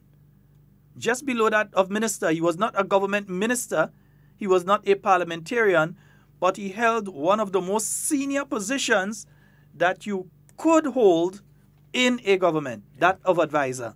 An advisor to who? Not the Prime Minister? Prime Minister. He was in the Prime Minister's ministry, innit? Yeah, he was one of the couple of advisors That they had 4 or inside 5, there. yeah. Could find his salary somewhere there. Now, in other words, Mr. Philip Alexander, even more than Andal or Randall or Claudette or any of the others there, with the exception of probably Franca Bernardine and Patrick Simmons, he would have knowledge of exactly what was contained in the same agreement he's asking and saying is secret right now. In other words, he came as a hypocrite on television and radio this morning to attempt to bamboozle the Grenadian people. He was an advisor.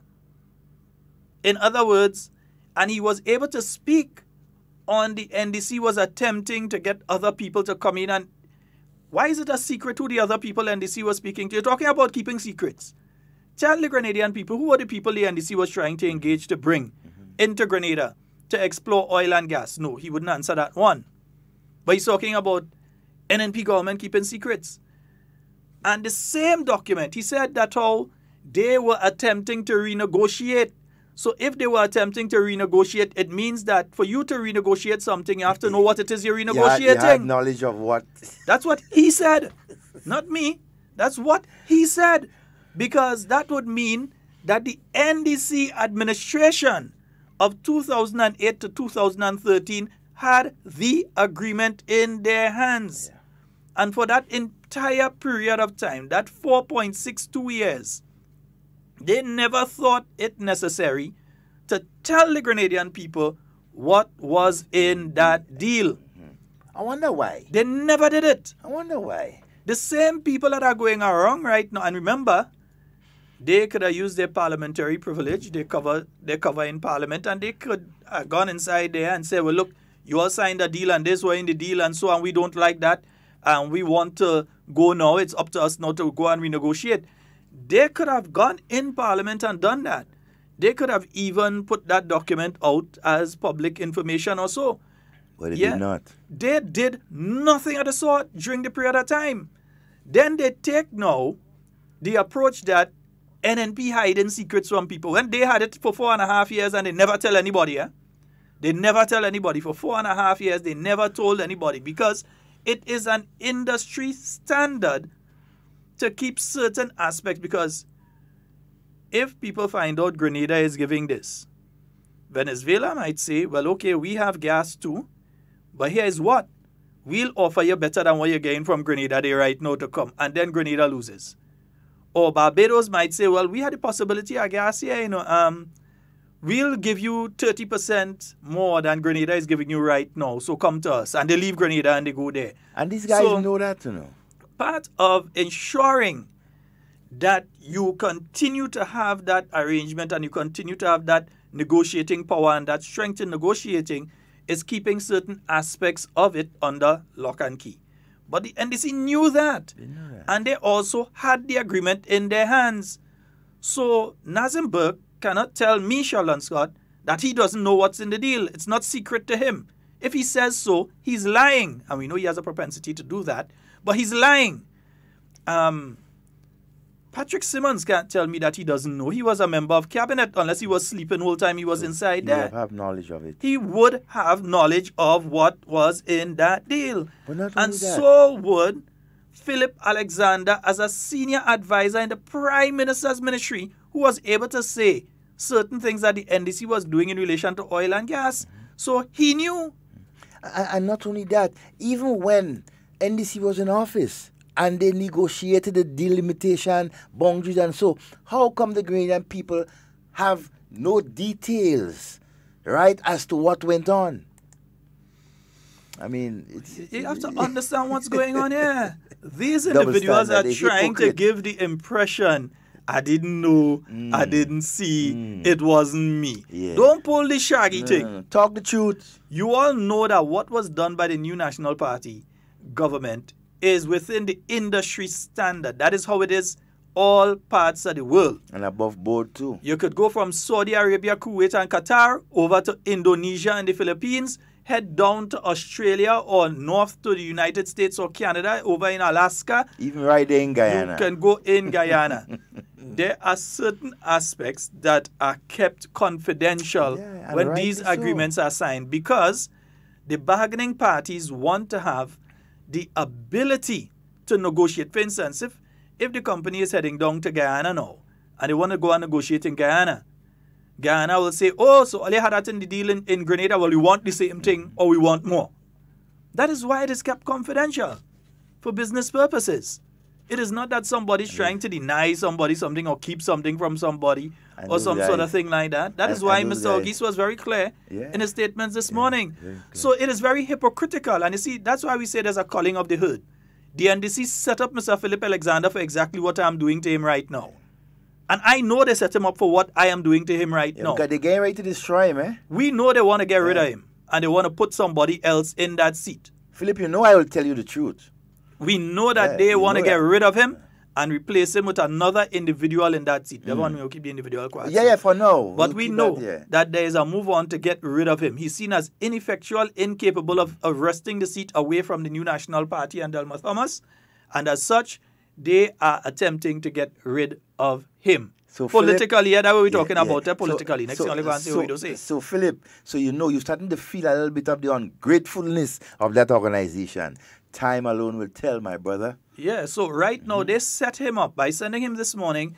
They set him up for what he is getting right now. Yeah. And what is there more to come? They didn't want to send, you see, if they send a Claudette could easily say, well, I wasn't part of the government. Exactly. Even if they send Uga could say, well, I wasn't part of the government. Yeah. But when you send Philip, we could tell Philip, you was part of the government and a senior person in the government too, in the most senior of offices, the Prime Minister's office. You had inside knowledge as to what was contained in that deal. But I want to know, Mr. Philip Alexander, I would like to know what you know about the attempts to get GPG to say that how the birthday boy today, the Honorable Gregory Bowen, was corrupt and asked for a bribe so that you all would get the opportunity to jail him. I want to know if you didn't know about that and what you know about that. Yeah? Former Senator Burke, I want to know what you know about that and what you knew about that as well. Yeah? Let me hear all you. And if I'm lying on the NDC, feel free to take me to court. Feel free to, all you're going to end up paying, but feel free to take me to court. If you believe that what I am saying is a lie, take me to court. I issue that challenge to you all. That members of the National Democratic Congress, senior members, approach the people in Global Petroleum, GPG, and ask them to lie and say that Gregory Bowen was corrupt. Yeah? Because they obviously had no evidence that he was corrupt, so they had to create something in it. Yeah? So do that. Well, folks, that's all the time we have today. As I said, I'm leaving exactly at 12 today. Yeah, I'm taking up all my time there. Folks, that's all the time we have for Hard Talk today. It's been wonderful being here with you. In whatever you say and do it safe and secure. We want to be speaking to and with you. And not about you. Love each and every one of you. We are out of here. That's Hard Talk for today. No Hard Talk tomorrow. Of course, it's May Day, Labor Day, International Workers' Day. Happy May Day to all our workers. Yeah, but we will be back on Thursday with more Hard Talk just for you. And and GUT, remember, we come in, eh? Yeah, we come in. We come in. We're down to week 4 of the second annual Pure Grenada Cup. This week we head to the Big Parish on Saturday, 4th May. 2 big games will be played at the Victoria Park in Grenville. 7 p.m. St. George Royal Cannons versus Carriacou and P.T. Montlick Stingrays. Then at 9 p.m., Game 2, St. Andrew Big Parish Stars versus St. David Top Strikers. Admission adults $10, children $5. It's the second annual Pure Grenada Cup. See you there. Pure vibes, pure fun, pure football. On Friday, May 10th, the most anticipated food and drink event is upon us again as the RGPF Police Week Comedy presents Food Fest 2019. Pearls Airstrip is the venue as the clubs of the RGPF join forces with the Grenada Customs, Her Majesty's Prison, and the Grenada Airports Authority, and will all compete for culinary supremacy. From 12 midday, food goes on sale. Each participating club will prepare and present a variety of local dishes, which will be judged and critiqued based on taste, presentation, use of ingredients, and applied knowledge. I'm telling you, these guys and girls could cook. And as evening simmers in, the action gets turned up with music, top DJs, artists, live band, queen and king contestant appearances. Food Fest 2019, Pearls Airstrip, Friday, 10th May. The perfect family event. The eyes of the world are on us more than ever. So let's take it to them. Saturday, May 4th, the Spice Mass Corporation launches Spice Mass 2019. The Caribbean's biggest summer festival. This year's launch starts with a roadshow from Ariza Car Park to the National Stadium from 3 p.m. Bring out your last year's costume and join the parade. It's one big experience with a display of fancy man, traditional man, Moko Jambi, and the most envied Jab Jab. The official opening is at the National Stadium, featuring your favorite soca artists and DJs, Calypso Monarch, Steel Pan champions, and presentations of the 2019 Carnival Queen contestants, plus displays of 2019 costumes, SMC show tickets, and other attractions to be won. Saturday, May 4th, the National Stadium, the launch of Spice Mass 2019. Bring out the entire family. Log on to spicemassgrenada.com for more. Stay up to date with all that's happening with the new national party, NNP. Send us a message via text or WhatsApp on 405-8683 with your name, email, and constituency. Stay in the know with NNP. Get updated.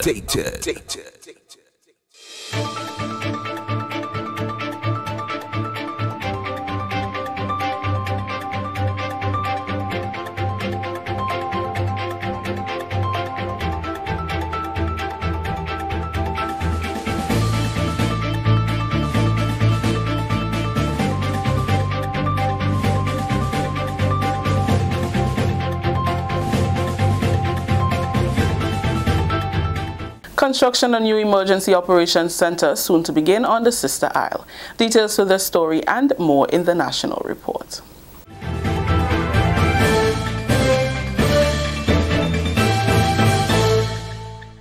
With the details to the news for today, Monday, April 29th, I am Rikisha St. Louis. Construction will soon begin on the new Emergency Operations Center and warehouse in Carriacou. That's according to Minister with responsibility for disaster management, Senator Winston Garwe. The U.S. Southern Command provides infrastructural support to build emergency response capacity in national disaster management agencies in the Caribbean and the Americas.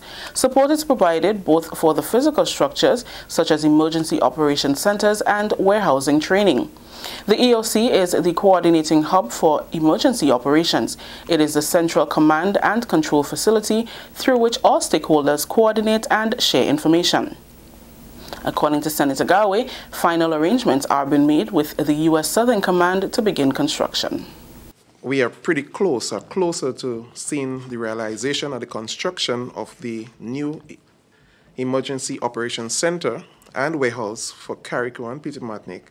As you know, we would have announced sometime before that the U.S. Southern Command have graciously donated for Carriacou and Petit Martinique a warehouse, new warehouse, and emergency shelter, as well as for the mainland on Grenada. Just about a week ago, we received the RFP, or the request for proposal from Southern Command, and our technical team are now finalizing the document for transmittal to the U.S. Southern Command. So, as I've said, we're pretty closer to seeing actual boots on the ground. The island is housed to a local headquarters at Bel Air and also a neighboring emergency operations center in Petit Martinique. A Grenadian-born, Canada-based social media consultant says young people need to avoid falling prey to the ills that plague social media. Mr. Kimron Corian, who is also a digital storyteller and part founder of I Am Grenadian, says they need to be careful about what they post online since this can be to their detriment later on in life. He was speaking with the Government Information Service during an interview on Monday. If you look at what's happening in the United States, we have people who have been in government for years. I know that with the whole prevalence of digital media, people are going and finding things that they did or they said 20 years ago when they were teens and in college, and that those things are coming back and destroy their lives now. Even here in Grenada, employers, and there's a gray line here. Some people think they should, some people think they shouldn't, but employers will, before they make a decision to hire you, will look at the thing that you post online to kind of get to see what kind of person you are. You can create the perfect resume and present yourself in the perfect way. However, when you're online, social media exposes us. Mr. Corian is in Grenada to conduct his second social media masterclass, and this will take place at the GIDC on Tuesday. The first one was held in February. Some of the things that we'll be touching on includes creating your social media strategy. Social media starts with having a strategy in place. We're going to be talking about the different type of platforms, the different type of channels, whether it's your own channel, your borrowed channels, and your earned channels. We'll be talking about creating social media campaigns, right? I mean, you could, just like how you launch advertising campaigns, you say, oh, well, this week we're doing an ad campaign, we're going to shoot a video, we're going to get Boise and Westways to be in the video, and we're going to do whatever. There's also a way that you can do that on social media, so we'll be talking about that. This is the National Report. We'll have more news after the break. The eyes of the world are on us more than ever. So let's take it to them. Saturday, May 4th, the Spice Mats Corporation launches Spice Mass 2019.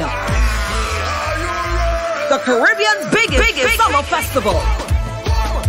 This year's launch starts with a roadshow from Ariza Car Park to the National Stadium from 3 p.m. Bring out your last year's costume and join the parade. It's one big experience with a display of fancy man, traditional man, Moko Jambi, and the most envied Jab Jab. The official opening is at the National Stadium, featuring your favorite soca artists and DJ, Calypso Monarch, Steel Pan Champion, and presentations of the 2019 Carnival Queen contestants, plus displays of 2019 costumes, SMC show tickets, and other attractions to be won. Saturday, May 4th, the National Stadium, the launch of Spice Mass 2019. Bring out the entire family. Log on to spicemassgrenada.com for more. Welcome back. River Sally came alive on Friday with the sights and sounds of the annual Saraka Festival. The festival is well known for its smoked food, dancing, and drumming. June Paul attended the event and tells us how the residents prepare and enjoy the food and other aspects of the tradition. In keeping with the tradition handed down by our foreparents, the annual smoke food cooking and traditional activities formed part of the celebrations. Resident of the area, Corporal Garvin Charles, provided a brief synopsis of the Saraka and spoke of his involvement in the celebrations, which he said is deeply rooted in him. Saraka comes around after harvest. Because of Shambolan, where we plant a lot of corn and peas and things like that, from my grandparents and my great-grandparents, as they say, is a blessings from the Almighty. What you produced last year, they asked the Almighty to bless them for another year.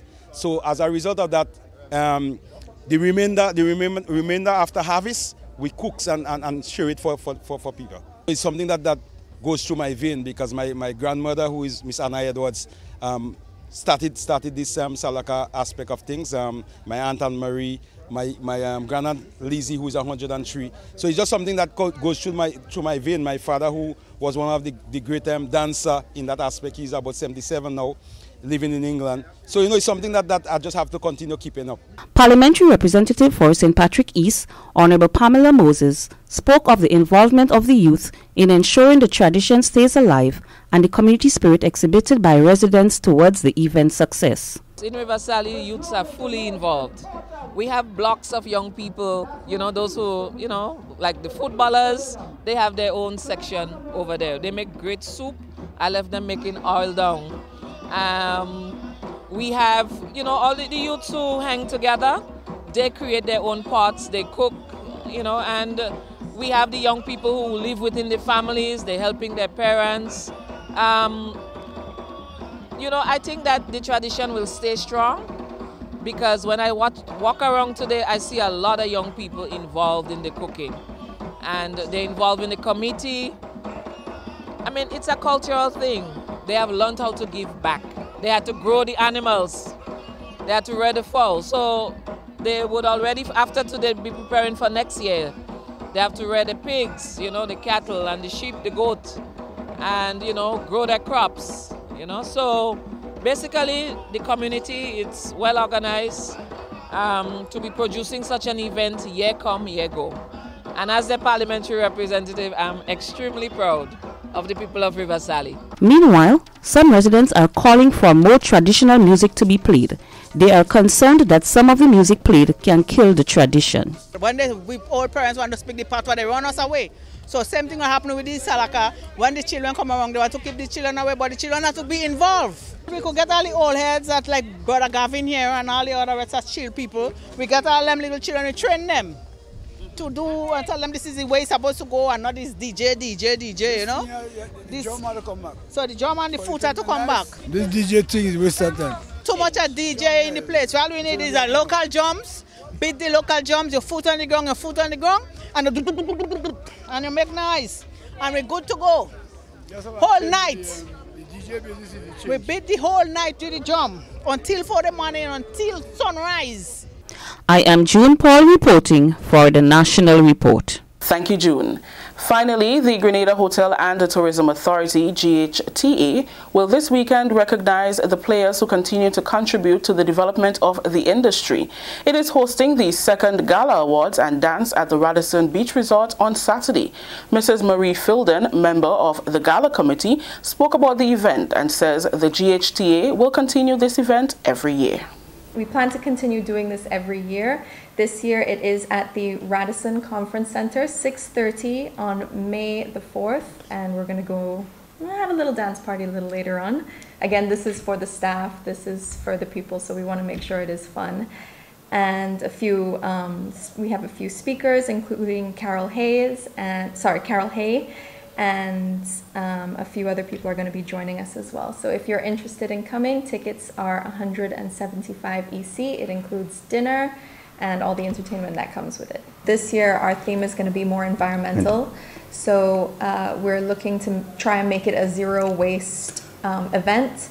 All the decorations are going to be environmentally friendly. We're not going to be having plastic at the event. And also, of course, we have an environmental award. The awards itself are going to be locally made and environmentally produced. So that's a theme that we're going along with this year. Each hotel was given the opportunity to submit the names of individuals to the authority, which was followed by a panel discussion to select awardees for the different categories. That story just ended the National Report for today, Monday, April 29th. Let's recap the top story.